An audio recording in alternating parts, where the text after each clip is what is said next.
Thank you, Dodgy. Despite rising costs, Texas public schools haven't seen a state funding increase since 2019. Many local districts are starting the year in a deficit, despite Texas holding billions in funds that could help.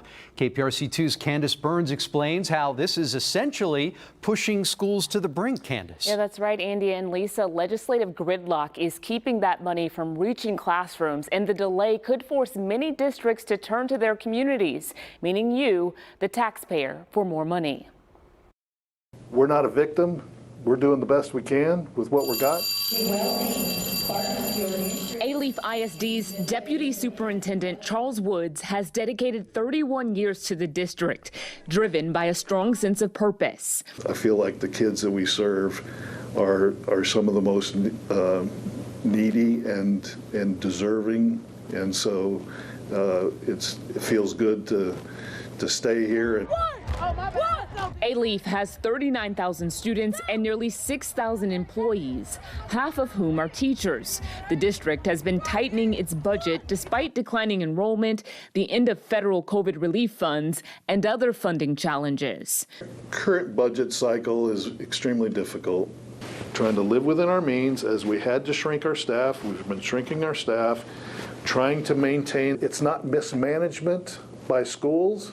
According to the U.S. Bureau of Labor Statistics inflation calculator, the buying power of $6,160, the basic student allotment provided by the state, which hasn't changed since 2019, has significantly decreased in value due to inflation, further straining school budgets. Alief is not alone. According to a recent report from Rice University's Kinder Institute of Urban Research, most school districts in Texas are facing financial troubles. The study shows that 73% of districts in Texas are underfunded, with 17% facing severe shortages and funding gaps that exceed 40% of their needs. Alief and many Houston area schools are listed as needing the most attention.